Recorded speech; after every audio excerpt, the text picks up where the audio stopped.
आप सब ने प्रथम विश्व युद्ध और द्वितीय विश्व युद्ध का पूरा जिक्र, कहानियाँ तो सुनते ही रहते हैं, उनकी बातें आप सब लोग जानते ही हैं।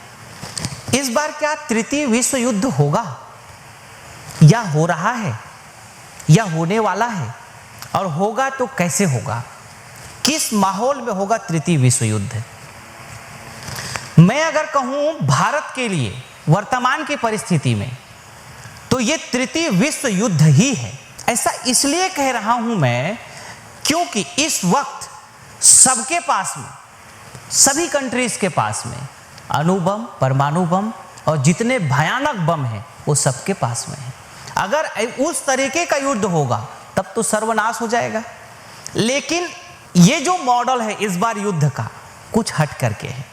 उससे पूरी देशवासी आज कुछ लोगों को छोड़ करके लगभग सभी अनजान हैं कि हम कैसे थर्ड वर्ल्ड वार में हम कैसे फंसे हुए हैं, या तृतीय विश्व युद्ध में हम इस वक्त कैसे चल रहे हैं।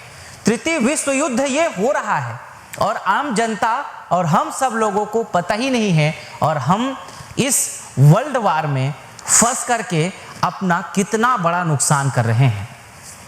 थोड़ी गंभीरता के साथ में इसको हमको लेने की जरूरत पड़ेगी, थोड़ी विशेष चिंतन के साथ हमको समझना पड़ेगा मैं आखिर ऐसा क्यों कह रहा हूं ये तृतीय विश्व युद्ध है। थोड़ा गंभीर है मुद्दा, इसलिए गंभीर है मुद्दा ये क्योंकि ये ऐसा मुद्दा हो गया है कि इसको आम जनता पता ही नहीं पाया, आम जनता समझ ही नहीं पाए और ये हो गया।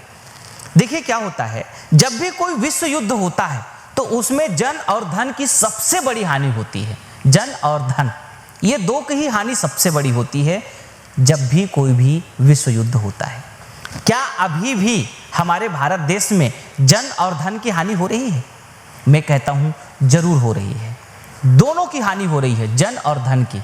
तो दोनों की अगर हानि हो रही है तो क्या ये विश्व युद्ध है?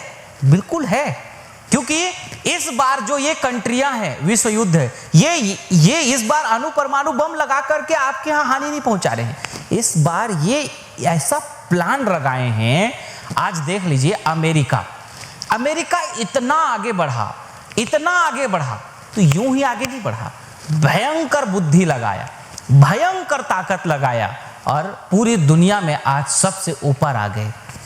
सबसे बड़े आज वो, ऐसा समझ लीजिए कि इतनी बड़ी कंट्री हो गए। जनसंख्या भला कम है, भला 32 करोड़ लोगों की ही जनसंख्या है अमेरिका, लेकिन दुनिया में सबसे बड़ा पावरफुल अगर कोई है तो अमेरिका है। अमेरिका के बाद में पावरफुल कौन है? वो या तो चाइना है, फिर और कौन? बाकी थोड़े और जो कंट्रियां हैं वो है। भारत ऐसे तो पावरफुल है, नाम तो बहुत बड़ा है भारत का, लेकिन मैं जो कह रहा हूं आर्थिक रूप में आज हम कितना पीछे हैं अमेरिका से। एक तरफ अमेरिका की इकोनॉमी है 21 ट्रिलियन, 20 ट्रिलियन के पार है, और दूसरी तरफ चाइना का इकोनॉमी आप देख लीजिए 15 ट्रिलियन के पार, 16 ट्रिलियन के लगभग। यहीं पे आप जापान को देख लीजिए, जापान की जो इकोनॉमी है वो 5 ट्रिलियन में है। भारत की जनसंख्या आज 130 करोड़ से ऊपर है, लगभग हम 150 अरब के लोग हैं, और हमारी इकोनॉमी कितनी है? हम 3 ट्रिलियन की इकोनॉमी नहीं है। हमसे जो छोटा देश है, महज 12 करोड़ लोगों का देश है, जितने लोगों को तो हम शाही स्नान करा दें, इतने जापान के लोग 5 ट्रिलियन की इकोनॉमी है। इन्होंने इतना पैसा कैसे कमाए हैं? ये इतना पैसा इनके पास गया कैसे? ये एक नया स्ट्रैटेजी रही इन लोगों की, जबरदस्त स्ट्रैटेजी रही, और हमारे भारत देश के लोग उस चीजों को समझ नहीं पाए। तृतीय विश्व युद्ध का माहौल है उसको समझ नहीं पाए। ये जो सारी कंट्री है ये मिल करके, जैसे जोंक नहीं होता है, जोंक जो है शरीर में लगा तो रहता है और उस खून को चूस रहा होता है, दर्द नहीं होती है, बहुत हल्की दर्द होती है, बहुत छोटा दर्द होता है। जोंक का उदाहरण शरीर से इसलिए दे रहा हूं कि ये जो मल्टीनेशनल विदेशी कंपनियां हैं ना, ये जोंक की तरह आए। वर्ल्ड वार की स्थिति ऐसी है, ये जितनी कंपनियां आज आपको भारत देश में दिखाई दे रही है, या तो वो चाइना की है, या तो वो अमेरिका की है, या तो वो यूरोप की होगी, या कुछ और फ्रांस वगैरह की इत्यादि की कंपनियां होगी। ये समझ लीजिए ये इतना भयानक साजिश हो गया, पूरे सब ने मिलकर के साजिश रचा इस चीज को, और हम भारतवासी उसमें पूरी तरह फंस गए। अब आप देखो, हर इंडस्ट्री उठा लीजिए आप, चाहे अमेज़न की बात करें, अमेज़न का एम्पायर आज भारत देश में, पूरा अमेज़न भारत के कारण ही चल रहा है। अमेज़न का जो अरबों रुपए का, इतने बिलियन डॉलर का जो आज टर्नओवर है, वो कहां से है? पूरी भारत से है, क्योंकि इनका पूरा जो सबसे बड़ा कारोबार है वो भारत देश में है। क्यों? अमेज़न को तो चाइना वाले घुसने ही नहीं दे रहे, क्योंकि चाइना में क्या चलता है? अलीबाबा चलता है। अब देखिए, यही अमेरिका की सबसे बड़ी कंपनी, दुनिया की सबसे बड़ी कंपनी वॉलमार्ट, दुनिया में सबसे बड़े टर्नओवर के रूप में है ये वॉलमार्ट। वॉलमार्ट ने हमारे भारत देश की सबसे बड़ी ई कॉमर्स कंपनी फ्लिपकार्ट को खरीद लिया, और फ्लिपकार्ट उसके झोली में चला गया वॉलमार्ट के, और उसी के साथ में मिंत्रा भी, जबंग भी, ये उसके हाथ में चले गए। और भारत देश में आप देख लीजिए, चाहे वो ईबे हो, चाहे वो शॉपक्लूज हो, चाहे वो अलीबाबा, ये तो सारे फिर विदेशी ही हो गए। तो अब आप देखो, पूरा जो ई कॉमर्स का पूरा पैसा है, मतलब धन में हमारे भारत देश का इतना बड़ा जोंक की तरह ये लोग चूस के पैसा ले जा रहे हैं, और हम सब लोग पूरी धड़ल्ले से या तो अमेज़न से खरीदी कर रहे हैं, या फ्लिपकार्ट में, या मिंत्रा, या जबंग, या अलीबाबा से। अब इसका जो पूरा प्रॉफिट है, क्या ये लोग यहाँ उपकार करने आए हैं? क्या ये लोग यहाँ दान करने आए हैं? मैं इसी को कह रहा हूं कि ये न्यू वर्ल्ड स्ट्रैटेजी है, जबरदस्त स्ट्रैटेजी है, इतनी जबरदस्त स्ट्रैटेजी है, इसका मतलब कमाल का आइडिया है ये। पूरा पैसा आपका सफाचट हो गया, पूरा पैसा उड़ करके कहां जा रहा है? अमेरिका जा रहा है, पूरा प्रॉफिट अमेरिका। आखिर अमेरिका 21 ट्रिलियन की इकोनॉमी हुई और हम 3 ट्रिलियन की इकोनॉमी नहीं हो पाए। हमारी जनसंख्या इतनी ज्यादा है, अमेरिका की जनसंख्या केवल 32 करोड़ लोग हैं। तो ये बहुत विचारणीय नहीं है? ये क्यों नहीं दिखाई देती हमको ये वार स्ट्रैटेजी? ये एक सेक्टर हो गया ई कॉमर्स। अब इसी प्रकार से आप पूरी सोशल मीडिया उठा लीजिए। सोशल मीडिया का कौन प्लेटफॉर्म? पूरा फेसबुक, पूरा गूगल, पूरा जीमेल, पूरा ये सबसे बड़ा जो प्लेटफॉर्म है यूट्यूब। ये कितने बड़े प्लेटफॉर्म है ये सारा कुछ, चाहे वो आपका इंस्टाग्राम हो, चाहे वो ट्विटर हो, चाहे वो जूम ऐप हो, या कि फिर आपका व्हाट्सएप हो, या आपका टेलीग्राम हो, ये सारी जो पूरी सोशल मीडिया का जो सबसे बड़े पूरा जो छत्र राज है, ये भी अमेरिकन के हाथ में है। और उसी वॉलमार्ट वालों का आज रिटेल चेन देख लीजिए, सबसे बड़े जो सुपर बाजारें हैं पूरी यही लोग चला रहे हैं। इसी के साथ साथ में ये लोग अब एक नया तरीका अपना रहे हैं। ये क्या कर रहे हैं? जैसे अभी फेसबुक ने जियो की जो है शेयर्स को खरीद लिया, अभी ये लोग अमेज़न वाले एयरटेल के शेयर्स को खरीद रहे हैं। अब भारतीय जितने स्टार्टअप में हैं, इन सब में भी विदेशी कब्जा होता जा रहा है। तो यही है वार स्ट्रेटजी।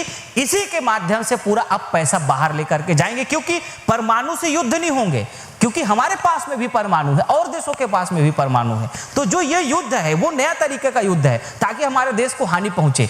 ये बात यहीं पे नहीं है। अब आपको मैं बात करूं कृषि सेक्टर की। कृषि सेक्टर की सबसे बड़ी कंपनी डुपॉन्ट, अरबों अरबों मिलियन डॉलर की कंपनी है। ये कहां की है? अमेरिका की है। कारगिल सबसे बड़ी कंपनी है कृषि सेक्टर की, ये भी कहां की है? ये भी अमेरिका की। इसके साथ में एफएमसीजी सेक्टर से भी कई प्रोडक्ट बना रहे हैं। अब आप और देख लीजिए, चाहे वो डाव हो, चाहे ये और बायर एजी हो, और भी जो जितनी ये कंपनियां हैं, एडीएम है, ये सारा कुछ विदेशी हो गया। तो कृषि सेक्टर में भी वार छिड़ा, कृषि सेक्टर का जो पूरी प्रॉफिट है वो भी चली गई। अब आते हैं एफएमसीजी सेक्टर में। एफएमसीजी सेक्टर में सबसे बड़े इस समय हिंदुस्तान यूनिलीवर है, प्रॉक्टर एंड गैम्बल है, जॉनसन एंड जॉनसन है, नेस्ले है। ये सारा कहां का हो गया? ये सब कुछ ये भी उन्हीं विदेशियों का है। तो ये इससे भी लूट पूरी सबसे बड़ी आज पूरे भारत देश में एफएमसीजी में एक छत्र राज है, चाहे वो कैडबरी का हो, चाहे वो नेस्ले का हो। अब ये देख लीजिए, कोका कोला और ये पेप्सी को, जितना बड़ा इनका कारोबार है कोका कोला और पेप्सी का, ये कम है? इतना भयानक है, इतनी जबरदस्त, इतनी भयानक है। ये लूट का आंकड़ा लगा पाना, मतलब मुझे लगता है कि समझ से पार है। इस लूट को समझना और इस लूट के आंकड़ा को भारतीयों को समझ पाना बहुत कठिन दिखाई देता है मुझे, क्योंकि ये जो कंपनियां हैं, इतनी साजिश है इसकी, और हम उस जाल में ऐसे मकड़ी का ये जो जाल बिछाया है। मतलब ये तृतीय विश्व युद्ध की बार बार जिक्र कर रहा हूं कि ये युद्ध है, युद्ध में जन और धन की हानि हो रही। मैं आपको बार बार जन की हानि की बात बता रहा हूं, अब जन की हानि की बात भी साथ में बताऊंगा। आज हमारे इस देश में करोड़ों लोग गरीबी से मर रहे हैं तो क्या जनहानि नहीं हुई? हमारे इस देश में करोड़ों बेरोजगार आत्महत्या कर रहे हैं तो जनहानि नहीं हुई? हमारे इस देश में करोड़ों किसान मर रहे हैं, आत्महत्या कर रहे हैं, तो क्या हमारे देश में जनहानि नहीं हुई? क्यों आत्महत्या कर रहे हैं?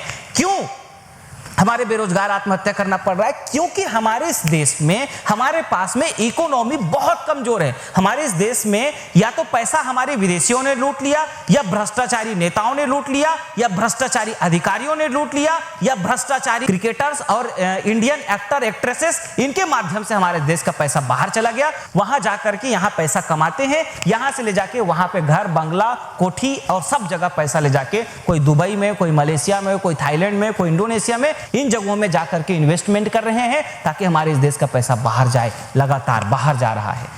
हो क्या रहा है?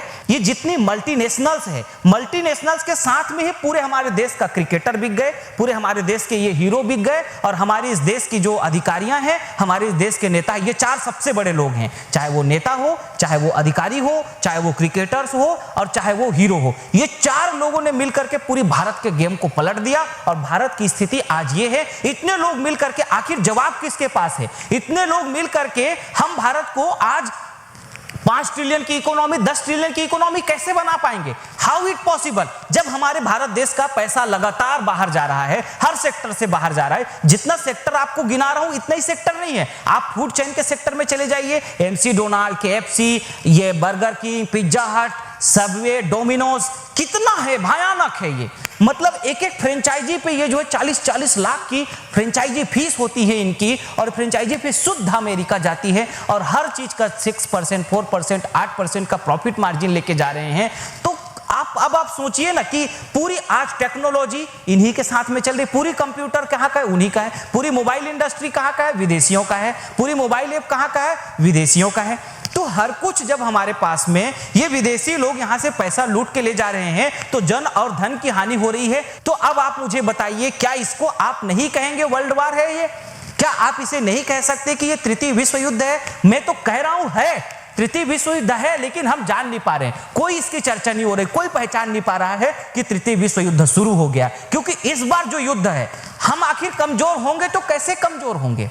चाइना इतना आज रुतबा बढ़ गया चाइना का, या इतना अमेरिका का जो रुतबा बढ़ा हुआ है वो क्यों? क्योंकि उनके पास पैसा का ताकत बहुत बड़ा होता है। इकोनॉमी की जो ताकत होती है वो कम थोड़ी होती है। आज जापान 12 करोड़ के लोग, इकोनॉमी 5 ट्रिलियन की, जापान कितना आगे है? जापान से मैं कहता हूं कि हम 100 साल पीछे हैं आज हम, क्योंकि जापान इतना पैसा कमाने में ही हमारी ताकत लग जाएगी कितनी टाइम अभी, और जापान तब तक और कितना चला जाएगा। और जापान की जनसंख्या 12 करोड़ के लोग हैं, हमारी जनसंख्या कितनी ज्यादा है? हम 138 करोड़ तो इंटरनेट में दिखाते हैं, और जो ये घुमंतु लोग हैं जो बेचारे कभी जनगणना में आते ही नहीं है, इनको अगर मैं लूं तो 150 अरब लोग हैं हम।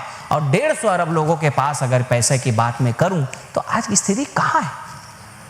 इसी के कह सकते हैं कि ये थर्ड वर्ल्ड वार है और ये तृतीय विश्व युद्ध है। और हम भारतीय कभी समझ ही नहीं पाए इस जाल को। हमको लगता है कि हमको विदेशियों का इस्तेमाल करते रहना चाहिए, और हम लगातार विदेशी वस्तुओं का उपयोग करते जा रहे हैं। हर एक चीज में आज विदेशीकरण घुस चुका है। अगर आज हम नहीं जागेंगे, अगर आप हमारा साथ नहीं दोगे जगाने में भारत को, यदि आप हमारे समृद्ध भारत अभियान से नहीं जुड़ पाएंगे, आज भी हम अगर हमारे स्वदेशियों का इस्तेमाल नहीं करेंगे, अगर हम स्वदेशी चीजों को नहीं खरीदेंगे, हमारे अपने लोकल को नहीं खरीदेंगे, ये स्थिति को मोदी साहब बहुत अच्छी तरह समझ गए थे। इसीलिए मोदी साहब ने इसी कोरोना काल में ये अच्छा अवसर है करके उन्होंने लोकल को ओकल बनाने की बात कही दी, ताकि कम से कम इस वर्ल्ड वार में थोड़ी कुछ जीत हासिल कर सके। चाइना की 59 चीनी ऐप को जो उन्होंने बैन किया वो छोटा सा एक घटना था, लेकिन ये घटना बहुत बड़ा है, ये युद्ध बहुत बड़ा है, धन की हानि, जन की हानि बहुत बड़ा है। मेरे भारतीयों से निवेदन है, आपको जागना पड़ेगा, आपको थोड़ा समझना पड़ेगा, आपको थोड़ा उठना पड़ेगा, आपको थोड़ा मान लेना पड़ेगा कि हम इस देश को बदल के मानेंगे और हम इस वर्ल्ड वार में जीत जाएंगे। हम इस अमेज़न वाले को भगाएंगे, हम इस कोलगेट वाले को भगाएंगे, हम इस नेस्ले वाले को भगाएंगे, हम हिंदुस्तान यूनिलीवर को भगाएंगे, और हम इन प्रॉक्टर एंड गैम्बल को भगाएंगे, हम कोका कोला को भगाएंगे। हम जितनी विदेशी कंपनियां हैं उनकी जगह हम स्वदेशीकरण का पूरा इस्तेमाल करेंगे। ये संकल्प अगर हर एक भारतीय ले ले, हर एक अगर संकल्प ले ले कि हम अपने द्वारा पूरी कोशिश करेंगे कि मैं अपने द्वारा जितना मेरे से संभव है,